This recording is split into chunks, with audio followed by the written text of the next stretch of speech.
Vincent Malloy is 7 years old. He's always polite and does what he's told. For a boy his age, he's considerate and nice. But he wants to be just like Vincent Price.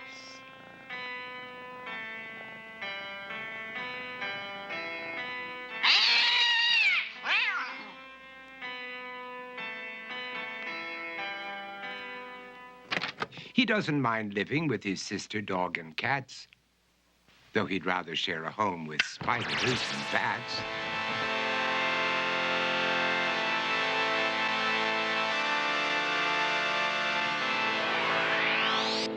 There he could reflect on the horrors he's invented and wander dark hallways alone and tormented.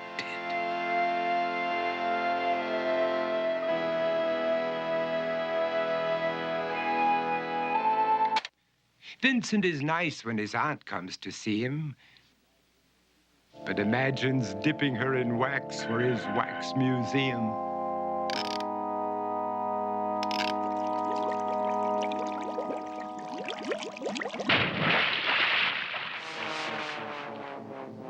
He likes to experiment on his dog, Abercrombie, in the hopes of creating a horrible zombie. So he and his horrible zombie dog could go searching for victims in the London fog. His thoughts, though, aren't only of ghoulish crime. He likes to paint and read to pass some of the time. While other kids read books like Go, Jane, Go, Vincent's favorite author is Edgar Allan Poe. One night, while reading a gruesome tale, he read a passage that made him turn pale. Such horrible news he could not survive, for his beautiful wife had been buried alive. He dug out her grave to make sure she was dead, unaware that her grave was his mother's flower bed. His mother sent Vincent off to his room.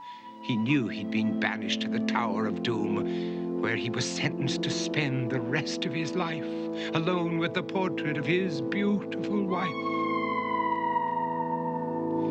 While alone and insane, encased in his tomb, Vincent's mother burst suddenly into the room.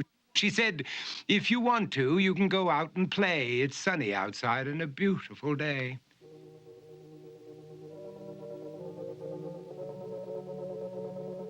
Vincent tried to talk, but he just couldn't speak. The years of isolation had made him quite weak. So he took out some paper and scrawled with a pen, "I am possessed by this house and can never leave it again." His mother said, "You're not possessed and you're not almost dead. These games that you play are all in your head. You're not Vincent Price, you're Vincent Malloy. You're not tormented or insane, you're just a young boy. You're 7 years old and you are my son.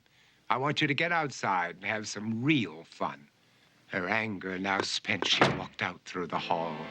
And while Vincent backed slowly against the wall, the room started to sway, to shiver and creak. His horrid insanity had reached its peak. He saw Abercrombie, his zombie slave, and heard his wife call from beyond the grave. She spoke from her coffin and made ghoulish demands, while through cracking walls reached skeleton hands.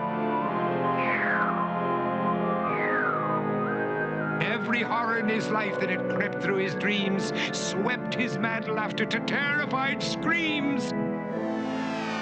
To escape the madness, he reached for the door, but fell limp and lifeless down on the floor.